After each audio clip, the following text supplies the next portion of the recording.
영상에서도 보았듯이 많은 사람들이 예수님 믿기 이전의 삶과 예수님 믿고 난 다음의 삶이 참 많이 달라지죠. 전에는 정말 비열한 사람, 냉혹한 사람이었다가 이 찰스 콜슨이라는 사람도 예수님 믿고 난 다음에 완전히 바뀌었어요. 사람들이 이제 그런 모습을 처음 만나게 될 때는 처음에는 비아냥과 조롱의 눈길을 보냅니다. 왜냐하면 그 이전 모습을 너무 잘 알고 있으니까 네가 뭐 새 사람이 됐다고? 아이고 잘이나 잘하겠다, 퍽이나 잘하겠다, 뭐 이제 이렇게 비아냥을 하는 거죠. 찰스 콜슨도요, 이제 내가 예수님 믿는다라고 말할 때 언론들, 기자들, 시민들이 비웃고 비평하고 악담을 퍼붓고 그랬어요. 사실 할 말은 없죠. 자업자득이니까. 이제껏 해왔던 삶의 모습들이 있으니까 그런 얘기 들으는 거는 어쩔 수는 없어요. 그러나 거기에 크게 개의치 않고 그저 이제 구원받은 내가 주님 안에서 할 일이 뭔가 이걸 고민하기 시작했어요. 그래서 이제 이 사람이 교도소에서 추록해서 이듬해에 설립한 게 교도소 선교의 설립이었어요. 그리고 한결같이 꾸준하게 성실하게 그렇게 크리스천으로서 살아갑니다. 이제 그러다 보니까 20년 정도 흘러서 종교계의 노벨상이라고 하는 템플턴상을 받게 되고 30년 정도 흐르고 난 다음에는 미국 시민으로서 받을 수 있는 두 번째로 높은 상인 대통령 시민 메달을 받아요. 그러니까 교도소에 갈 수밖에 없었던 아주 질이 나쁜 추악한 이 냉혹한 사람이 한결같이 그렇게 살아가다 보니까 시민상을 받는다는 거예요. 시민상을 받아요. 이게 바로 변화된 사람의 삶의 모습입니다. 처음에는 뭐라고 하든지 간에 어떤 소리가 들리든지 간에 나는 하나님의 이제 자녀가 되었다. 나를 구원하신 주님의 은혜가 있다. 그러므로 나는 이 길을 걸어가겠다. 다른 사람에게 인정받고자 함도 아니고 그냥 감사로 걸어간다는 거예요. 그럴 때에 하나님께서 그를 통해서 놀라운 일을 이루시고 그리고 결국에는 사람들에게서도 인정받는 거예요. 야, 이 사람이 예수님 믿는다고 하더만 정말로 믿는구만. 정말로 믿는구만. 정말 변화된 게 맞네. 이제 이런 평가를 듣게 되는 거죠. 사랑하는 성도 여러분, 여러분의 과거의 삶의 모습으로 지금 여러분의 신앙생활에 족쇄를 채우지 말기를 바랍니다. 아이고 네가 하는 비아냥이 들릴 때에 그래 내가 진짜 어떤 사람인지 한번 보여줘! 하지 말고 주님께서 구원하신 그 은혜를 항상 생각하면서 주님의 백성으로서 아름답게 살아가는 저와 여러분 모두 되기를 주님의 이름으로 축원합니다. 오늘 우리가 함께 읽은 본문 말씀은 이제 십계명 우리 계속해서 쭉 살펴봤는데 하나님께로부터 그 십계명을 들은 그 이스라엘 백성들의 반응이 오늘 말씀의 본문 내용입니다. 잠깐 그 배경을 좀 살펴본다면 하나님께서 400년 동안 애굽에서 종살이하던 이스라엘 백성들을 구출해 내시잖아요. 그리고 시내산으로 인도하여 들이셔서 시내산에서 이스라엘 백성과 언약을 맺으세요. 나는 너를 애굽 땅 종되었던 집에서 인도해낸 내 하나님 여호와다 라고 하시면서 그러니 너희는 내게 거룩한 백성이 되어라 이렇게 말씀하신 거예요. 19장 말씀 보면 그렇게 하나님께서 시내산에 임하실 때에 우레와 번개와 빽빽한 구름이 가득하고 나팔 소리가 매우 크게 들리면서 온 산이 진동했다고 그래요. 그리고 하나님께서 음성으로 말씀하여 주세요. 그게 뭐냐면 십계명이에요. 즉 십계명은 하나님께서 이제 하나님의 백성으로서 이스라엘 사람들이 어떻게 살아야 하는지에 대해서 친히 음성으로 말씀하여 주신 거예요. 그리고 백성들이 그 음성을 듣고 반응하는 장면이 오늘 내용이에요. 그러면 오늘 첫 번째로 어떤 반응이 지금 나오고 있는가 볼 때에 19절 보세요. 하나님이 우리에게 말씀하시지 말게 하소서 우리가 죽을까 하나이다.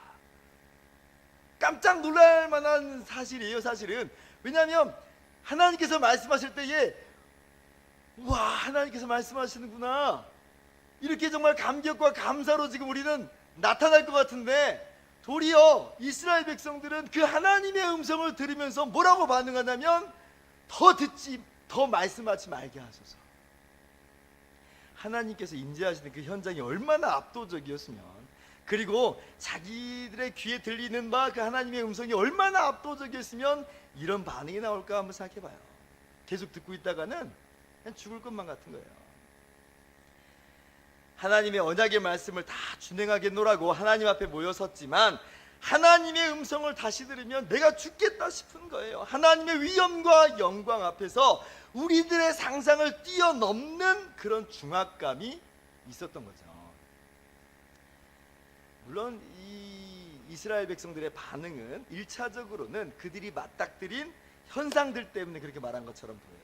천둥과 번개, 불과 연기, 나팔 소리와 막 진동, 이런 현상들 속에서 하나님의 음성이 들리니까 얼마나 두렵고 떨려요. 그래서 더 듣지 않기를 구하는 측면이 있어요.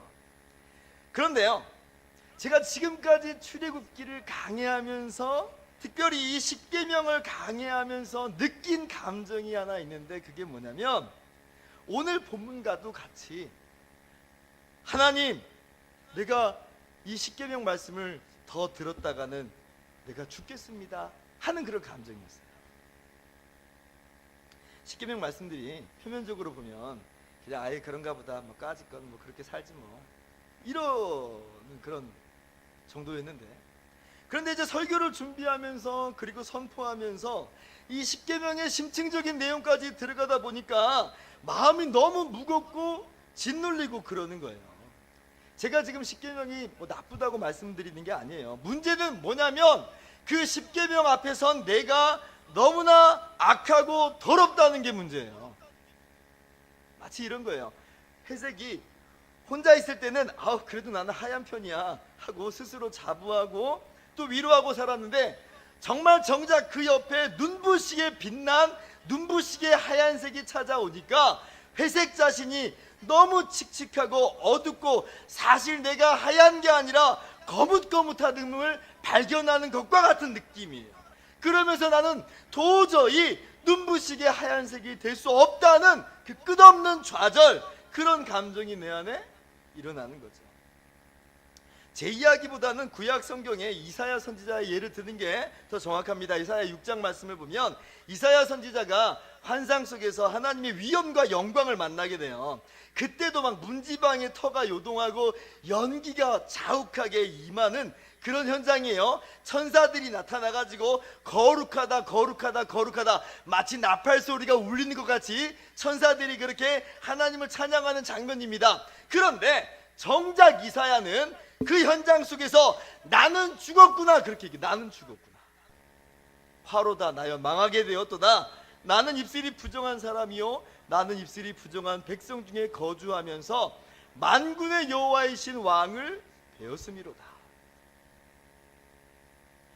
분명히 하나님이 임재하시는 이 현장은 빛나고 거룩하고 영광스러운 현장이지만 한 사람만큼은 도저히 똑바로 설 수 없는 자리, 그에게는 이 자리가 죽음의 자리와도 같이 느껴지는 거예요. 왜요?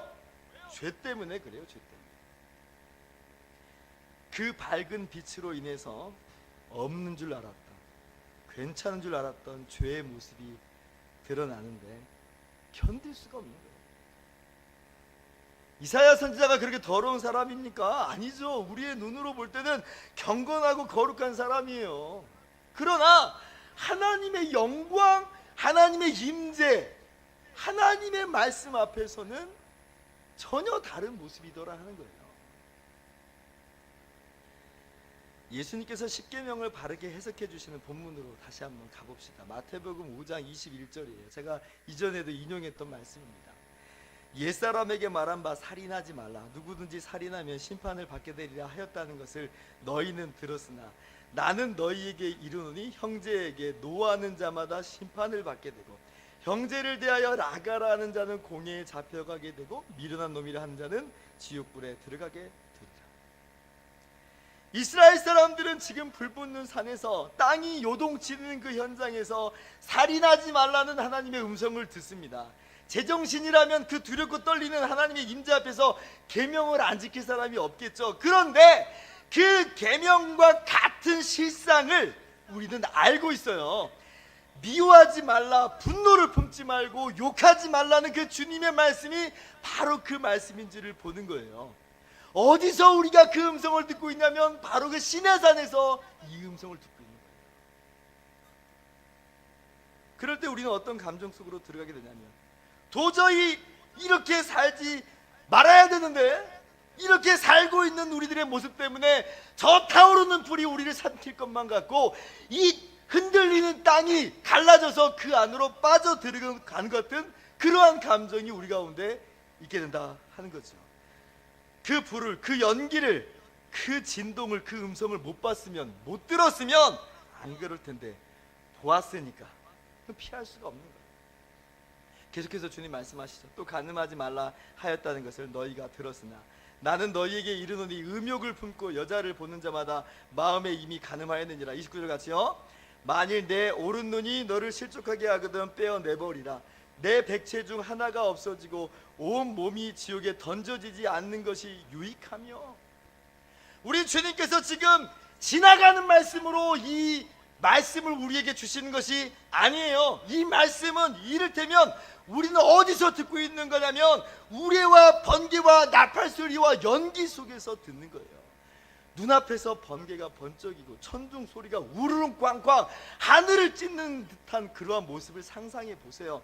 그 천둥 소리에 마음이 쪼그라들고 오그라들면서 우리가 두려움 가운데 있게 됩니다. 그것보다도 더 엄청난 임재의 현장 속에서 우리는 이 말씀을 듣는 거라는 거예요. 그럴 때 이 말씀을 듣지 못하는 우리들은 그 앞에서 벌벌벌 떨 수밖에 없는 거예요. 이것이 제 마음이었어요. 주님, 십계명의 말씀을 들으니 제가 얼마나 추악한 죄인인 줄 알게 됐습니다. 말씀대로 살지 못하는 냄새나고 더러운 쓰레기 같은 제 모습을 봅니다. 주님 말씀에 죽을 것만 같습니다. 주님 말씀에 정말 죽을 것만 같습니다. 저는 지옥 가야 마땅한 아무 할 말 없는 죄인입니다. 여러분, 여기가 십계명을 듣는 자리예요. 우레와 번개와 나팔 소리와 산의 연기, 그 시내산의 현장 속에서 위엄과 영광의 하나님의 음성이 울려 퍼지는 겁니다. 설렁설렁 들을 수가 없어요. 어느 안전이라고 그러겠어요. 대충 얼렁뚱땅 적당히 얼버무리며 한 귀로 듣고 한 귀로 흘려들어서는 안 되는 거예요. 적당히 회피하려 들지 말고 우리 모두는 바로 그 자리에서 정말 죽을 것만 같아도 도망가지 말고 그 말씀 앞에 서야 돼요. 주님, 죽을 것만 같습니다.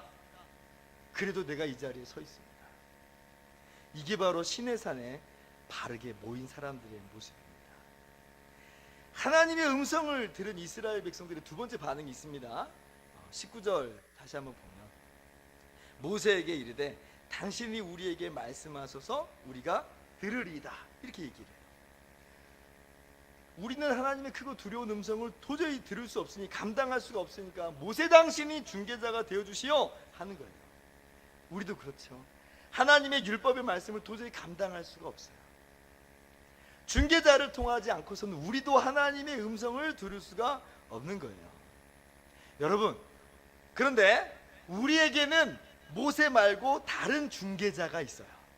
우리에게 있는 중개자는 그런데 모세보다도 훨씬 더 우월한 중개자세요. 그분이 누구시냐면 예수님이에요.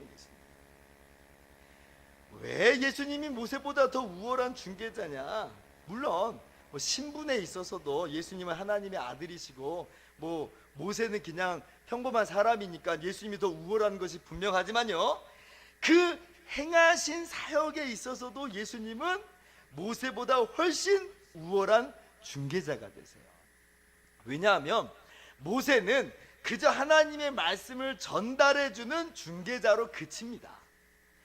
이후로는 이제 모세가 하나님의 말씀을 듣고 그리고 백성에게 그 말씀을 그대로 들려주는 방식으로 전달이 이루어집니다. 그러나 예수님은 하나님의 말씀을 전달해 주시는 중개자가 되어 주셨어요. 그러나 그것으로 그치지 않고 하나님의 말씀을, 하나님의 율법을 대신 성취하심으로 그 열매에 우리를 참여하게 하시는 것으로 중개자가 되어 주세요. 무슨 말이냐면 모세가 전달한 하나님 말씀, 지극히 거룩한 하나님 말씀이지만 사람은 그 앞에서 죄인으로 드러나기 마련이잖아요. 어떤 사람도 예외가 아니에요. 그리고 거기서 모세가 할 수 있는 게 뭐가 있어요? 없어요. 범죄하는 그 영혼을 책임질 수가 없다는 거예요. 그게 모세의 한계고, 그게 모세가 전달한 율법의 한계예요. 그러나 예수님은 분명히 마태복음에 살펴본 대로 하나님의 율법의 말씀을 우리에게 전달해 주셨지만, 전달하신 것으로 그치지 않고 그 율법을 어긴 범죄한 영혼들의 모든 죄와 저주를 대신 짊어지시고 그 죄의 문제를 해결하시는 것으로 중개자가 되어주신 거예요. 중보자가 되신 거죠. 지난주에 성찬식 때도 읽었는데 갈라디아서 3장 10절이에요. 무릇 율법의 행위에 속한 자들은 저주 아래에 있나니 기록된 바 누구든지 율법책에 기록된 대로 모든 일을 항상 행하지 아니하는 자는 저주 아래에 있는 자라 하였습니다. 보세요. 우리는 하나님의 율법의 말씀 앞에서 어떤 존재냐면 나는 죄인이요 죽을 자구나 라는 것을 발견하는 거예요. 모든 일을 항상 말씀대로 준행하며 살아간 자가 없어요. 그런데 그 뒤에 이어나오는 말씀이 13절 보니까 같이 읽습니다. 시작. 그리스도께서 우리를 위하여 저주를 받은 바 되사 율법의 저주에서 우리를 속량하셨으니 기록된 바 나무에 달린 자마다 저주 아래에 있는 자라 하였습니다. 예수님께서요 율법을 어긴 자들이 받아야 될 모든 저주와 형벌을 대신 받으셨다는 거예요. 즉 예수님은 하나님의 말씀의 전달자요 동시에 죄로 인해 죽을 우리 영혼을 책임져 주시는 구원자가 되어주셨어요. 그러므로 우리는 더 이상 불붙는 산 신의 산에 머물러 있지 않아요. 우리가 지금 서 있는 곳은 신의 산을 넘어서 예수님의 십자가가 우뚝 솟은 골고다 언덕이 우리가 서 있는 곳이에요. 예수님께서 우리의 죄를 대신해서 몸 찢으시고 피 흘리신 그 주님의 십자가가 우리가 지금 나온 자리다. 그리고 주님께서 그렇게 우리를 위하여 죽으심으로 말미암아 친히 우리의 손을 붙잡고 이 신의 산을 넘어서 하나님의 나라로 우리를 인도하여 들이셨습니다. 여러분 믿으시기 바랍니다. 이것이 오늘 본문 말씀이 우리에게 이야기하는 바예요. 히브리서는 이것에 대해서 분명하게 우리들에게 더 자세히 설명하고 있습니다. 조금 길지만 다 읽어봅시다. 히브리서 12장 18절부터 24절까지예요. 찾으실 분은 찾아보세요. 신약성경 368페이지.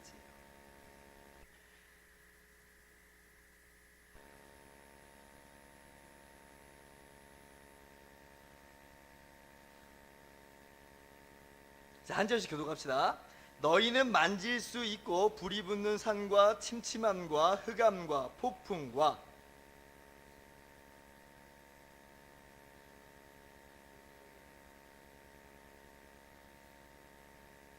이는 짐승이라도 그 산에 들어가면 돌로 침을 당하리라 하신 명령을 그들이 견디지 못함이라.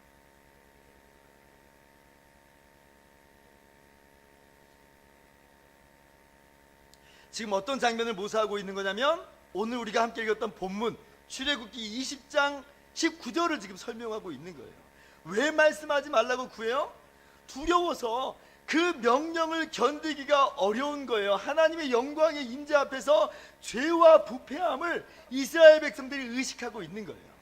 자, 22절. 그러나 너희가 이른 곳은 시온산과 살아계신 하나님의 도성인 하늘의 예루살렘과 천만 천사와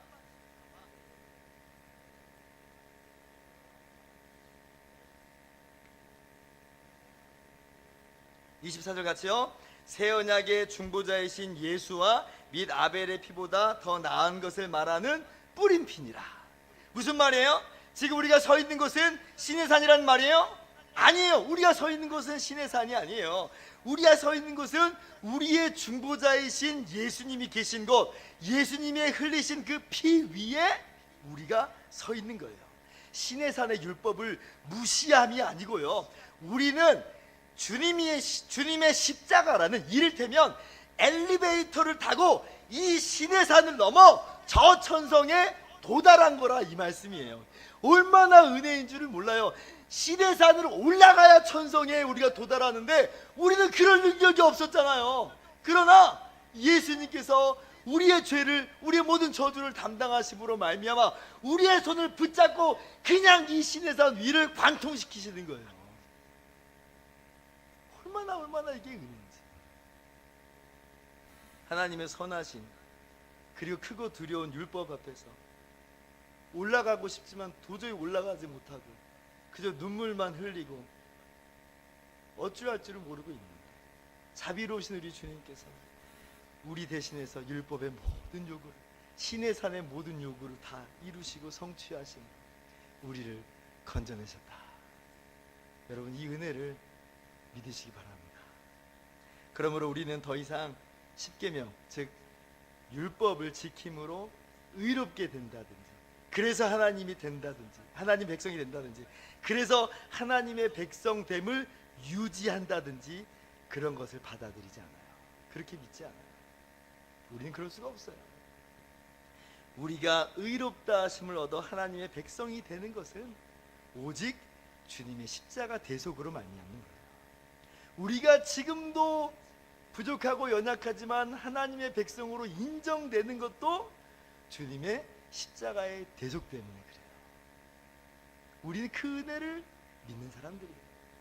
갈라디아서 2장 16절, 사람이 의롭게 되는 것은 율법의 행위로 말미암음이 아니요 오직 예수 그리스도를 믿음으로 말미암는 줄 알므로 우리도 그리스도 예수를 믿나니 이는 우리가 율법의 행위로서가 아니고 그리스도를 믿음으로써 의롭다함을 얻으려 함이라.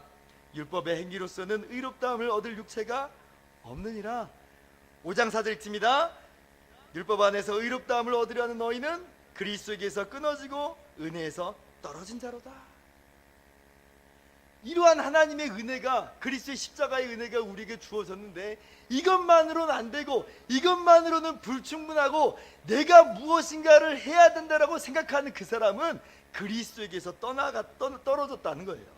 갈라디아 교인들이 다른 건 믿겠다는 거 아니에요. 예수님을 믿고 있는데 예수님을 믿는 것만으로는 안 되고 율법을 지켜야 진짜 의롭게 되는 거야 라고 한다면 너희는 그리스도에게서 떨어진 자로다, 이렇게 말씀하고 있는 거예요. 그것이 칭찬받는 믿음이 아니라는 겁니다. 도리어 그것은 그리스도와 원수된 것이라는 것을 여러분 기억했으면 좋겠어요. 우리가 의롭다함을 얻는 것, 여전히 의롭다라고 인정받는 것은 오직 주님의 십자가의 은혜요 공로만인 줄을 여러분 믿으시기 바랍니다. 그러므로 첫째, 멈추세요. 자기의 선행과 노력이 들어가야 구원받을 거란, 하나님께 용납받을 거란 생각을 멈추세요. 그런 생각으로, 그런 마음으로 하는 모든 행위들, 그것이 선한 것처럼 보일지라도 멈추세요. 멈춰서 하나님의 말씀이 정확히 뭔지를 보세요. 복음이 뭔지에 대해서 다시 정확하게 들여다봐야 돼요. 로마서 10장 2절 3절입니다. 내가 증언하노니 그들이 하나님께 열심히 있으나 올바른 지식을 따른 것이 아니니라. 하나님의 의를 모르고 자기의 의를 세우려고 힘써 하나님의 의에 복종하지 아니하였느니라. 멈추세요. 둘째로, 우리의 구원을 위해서 오직 하나님만, 오직 예수님만을 믿으시기 바랍니다. 10장 4절입니다. 같이 읽습니다. 그리스도는 모든 믿는 자에게 의를 이루기 위하여 율법의 마침이 되시니라. 예수님께서 율법의 모든 저주와 심판을 대신 받으셨어요. 우리 주님만이 유일한 우리의 중개자, 우리의 중보자가 되어주세요. 그러므로 만일 내가 내 입으로 예수를 주로 신하며 또 하나님께서 그를 죽은 자 가운데서 살리신 것을 내 마음에 믿으면 구원을 받으리라. 다른 것이 필요하지 않다. 오직 한 가지, 예수님의 그 십자가를 믿기만 하면, 그 선물을 받기만 하면 되는 것이죠. 그러니까 이것이 얼마나 은혜인지요. 셋째로, 그렇기 때문에 이제는 우리가 감사로 하나님의 말씀을 준행하면서 살아가는 저와 여러분 모두 되기를 주님의 이름으로 축원합니다. 우리에게 십계명을 전해주신 분과 우리의 중보자로서 우리를 위해서 대신 율법의 모든 저주를 담당하신 분이 똑같은 분이라는 것을 우리가 잊어서는 안 돼요. 같은 분이에요. 그러므로 이 십계명의 말씀은 구원받은 우리가 여전히 준행하고 따라야 되는 하나님의 성품이에요. 주님의 뜻이에요. 살기 위해 십계명을 지키자는 거 아닙니다. 예, 그런 것은 아니에요.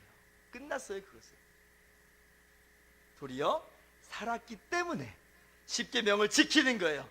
감사해요. 그래서 우리가 이 말씀을 준행하면서 살아가는 거예요. 스스로 못 미치고 부족함을 한없이 느낍니다. 예, 주의 말씀을 따르면서 살아간다고 해도 얼마나 많이 우리가 부족함을 많이 느끼는지 몰라요. 맞아요. 그러나 여러분,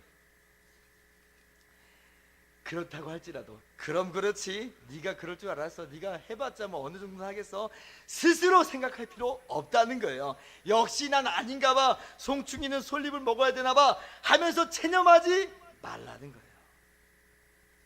우리 안에 아직도 남아있는 죄악의 찌꺼기, 죄악된 본성이 남아있기 때문에 그런 것뿐이에요.